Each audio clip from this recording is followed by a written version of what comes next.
ఏదైతే స్టేట్ నాయకులు ఏదైతే ఉన్నారో భ్రష్టు పట్టిస్తుంటే వాళ్ళు కూడా ఏదైతే ఉందో నన్ను పిలిచి ఒక మాట లేపని చెప్పడానికి నేను బాధపడుతున్న సమయంలో ఆనాడు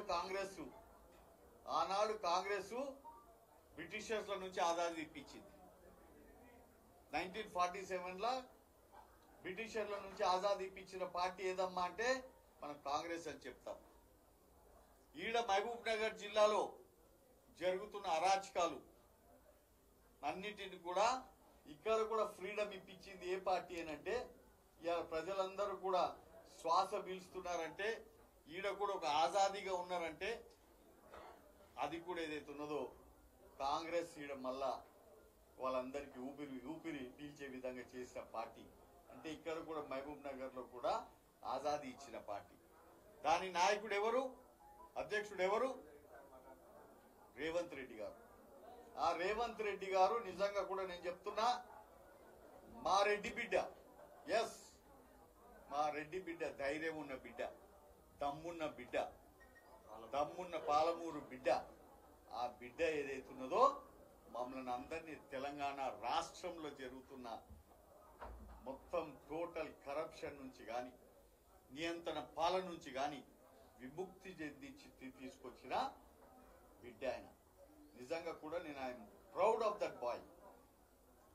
ఎందుకంటున్నా అంటే నా ఎదురుగా చిన్నప్పటి నుంచి నా ఎదురుగా పెరిగిన అబ్బాయి ఆయన. వంశీ కానీ వీళ్ళందరూ నా ఎదురుగా చిన్న పిల్లలు వీళ్ళందరూ. కానీ ఇంత మంచి ఆజాదీ మాకు ఇప్పించినందుకు నిజంగా I hats off to Revanth Reddy.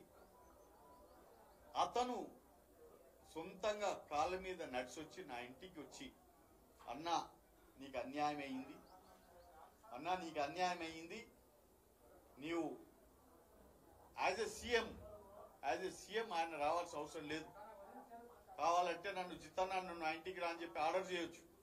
కానీ ఒక మర్యాద పూర్వకంగా నిజంగా కూడా అంటే తైజీబ్ ఉన్న మనిషి అతను నా ఇంటికి వచ్చి జితన్నా నీకు అన్యాయం అయ్యింది, నీవు మల్కాజ్గిరి నుంచి పోటీ చేయి, మల్కాజ్గిరి నీకు కాన్స్టిట్యూన్సీ ఇస్తున్న పోటీ చేయంటే నేను ఒక్కటే మాట అన్నా నేను విదేశాల నుంచి 20 సంవత్సరాలు విదేశాలలో ఉండి నా పాలమూరు కోసం నేను వచ్చిన, రాజకీయంలో కోసం నా పాలమూరులతో జీవించడానికి నేను వచ్చిన, నేను ఇంకో దగ్గర మాత్రం నేను పోటీ చేయను అని చెప్పి నేను చాలా ఖచ్చితంగా వారికి చెప్పడం జరిగింది.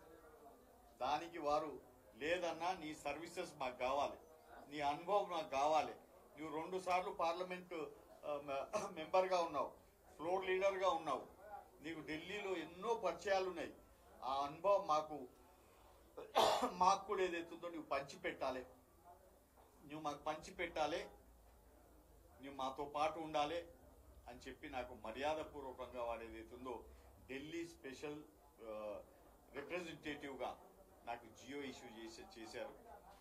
మినిస్టర్ స్టేటస్ వాళ్ళు ఇవ్వడం జరిగింది.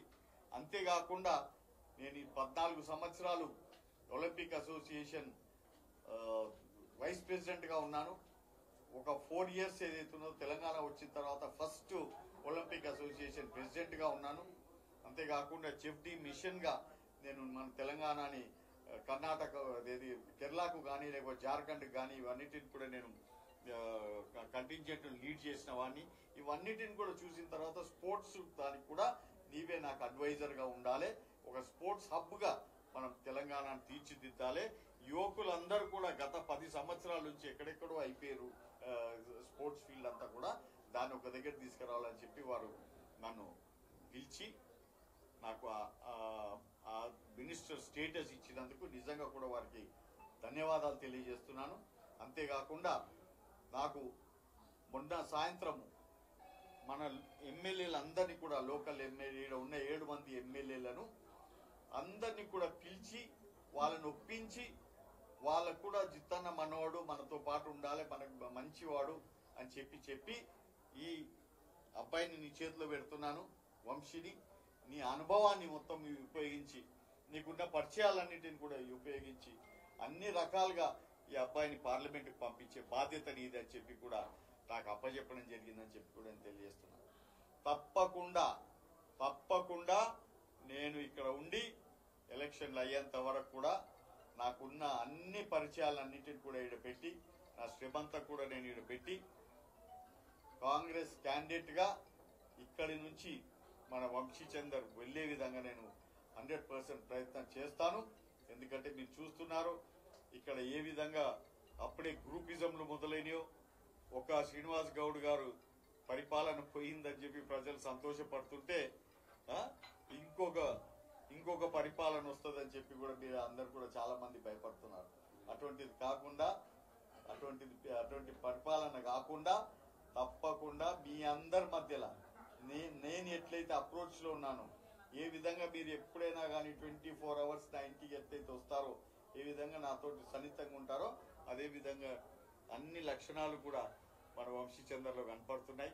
డెఫినెట్గా ఆయన కూడా సేవ చేస్తాడు మన పాలమూరు ప్రజలకు అని చెప్పి నేను కూడా ఇవాళ చాలా చాలా అంటే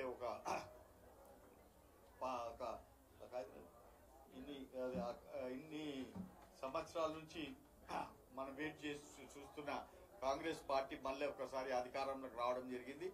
వచ్చిన ఈ 100 డేస్లోనే వాళ్ళు చెప్పిన పథకాలు 6 పథకాలలో కూడా దాదాపు 4 పథకాలు అమలు చేయడం జరిగింది. తప్పకుండా ఆ 2 పథకాలను కూడా అమలు చేసి అన్ని రకాలుగా ప్రజల మధ్యలో ఉంటారని చెప్పి కూడా మాకు విశ్వాసం ఉన్నది, ప్రజలకు కూడా ఉన్నది. మన మహబూబ్ నగర్ కోసం కూడా, ఎందుకంటే బేసిక్గా ఒక గవర్నమెంట్ ఇంజనీరింగ్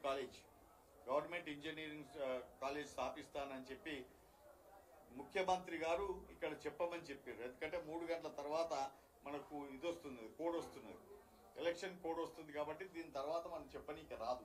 కాబట్టి వారు మెసేజ్ ఇచ్చింది ఏంటంటే government engineering college Mahabubnagar లో స్థాపిస్తాము.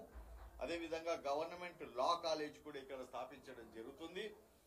తర్వాత మైనారిటీ షాదీఖానాకు 25 crores దానికి కూడా శాంక్షన్ చేశారు. ఉర్దూ ఘర్ అనే దానికి 15 crores, కబ్రస్థాన్ 5 acres land and 5 crore rupees కూడా ఇవ్వడం జరుగుతుంది. అంతేకాకుండా మనం already girls hostel, minority girls హాస్టల్కి ఏదైతుందో 25 కోట్ల రూపాయలు ఆనాడు సెంటర్ ఇచ్చినాక కూడా రాష్ట్ర షేరు 25% రాష్ట్ర షేరు శ్రీనివాస్ గౌడ్ గారు ఆయన మంత్రిగా ఉన్నప్పుడు ఆపి పెట్టడం జరిగింది. దానిని ఇమ్మీడియట్ గా ముఖ్యమంత్రి గారు ఆ పైసలు కూడా వారి షేర్ ఇమ్మీడియట్ గా ఇచ్చేసి ఆ మైనారిటీ గర్ల్స్ హాస్టల్ ని కూడా త్వరలో ఓపెన్ చేపిస్తామని చెప్పి కూడా ఇవన్నిటి కూడా చెప్పడం జరిగింది. కాబట్టి అభివృద్ధి వైపు కంపల్సరిగా ఈ కాంగ్రెస్ పార్టీ తీసుకెళ్తుంది. పాలమూరు రంగారెడ్డి లిఫ్ట్ ఇరిగేషన్ ను అక్కడ ఉన్న ఏదైనా ఆటంకాలు ఉన్నాయో ఏమున్నాయో ఢిల్లీలో నేను కూర్చున్నప్పుడు అన్ని ఎన్వైరన్మెంట్ క్లియరెన్స్ కానీ, డిపిఆర్ కానీ, లేకపోతే దాని శాంక్షన్స్ కానీ అన్ని రకాలుగా మేమందరూ కూడా ప్రయత్నం చేసి మనకు పెండింగ్ లో ఉన్న ఈ ప్రాజెక్ట్ ను కూడా పూర్తి చేపిస్తాం. అతి త్వరలో మీ అందరికి తెలుసు నారాయణపేట్, కొడంగల్ అండ్ మక్తల్ లో అక్కడ లిఫ్ట్ ఇరిగేషన్ ప్రాజెక్ట్ ఏదైతే ఉన్నదో 2400 కోట్ల శాంక్షన్ చేసి ఆ పనులు కూడా ఇమ్మీడియట్ గా పూర్తి చేస్తాం. అవన్నిటికి కూడా ఏదైతే ఉందో వంశీచందర్ కృషి చేస్తాడు, సఫలం చేస్తాడు. దాన్ని చేయడానికి వాళ్ళ ప్రజల మధ్యలో రావడం జరిగింది. ఓన్లీ అభివృద్ధి. పాలమూరు జిల్లాలో ఎవ్వరు కూడా ఎక్కడ కూడా లూటీ చేసేట వాళ్ళకి మాత్రం ఈడ స్థానం లేదు. చాలా మంది కలలు కంటున్నారు ఏంటంటే పాలమూరులో మేము ఈడ కూర్చొని వసూలు చేయొచ్చు, అడ్డాగా తయారు చేసుకోవచ్చు. ఈడ ఉన్న పబ్లిక్ దగ్గర నుంచి, రైతుల దగ్గర నుంచి, చాలా మంది దగ్గర నుంచి వసూలు ఆ దినాలు పోయినాయి. ఇప్పుడు ఏది ఉన్నా కానీ మంచి రాజ్యం, మంచి కాంగ్రెస్ పాలన తప్పకుండా ఏదైతే ఉన్నదో ప్రజల మధ్యలో ఉండి ప్రజలకు సేవ చేసి ఎస్ మోదీ గారు పరిపాలన చేస్తున్నారు. వాడు ఎన్నో ఇది చేస్తున్నారు. నేను ఒకటే అడుగుతున్నా, ఫస్ట్ బండ్ల బాట వేస్తేనే కదా దాని మీద తార్ రోడ్ వేసేది.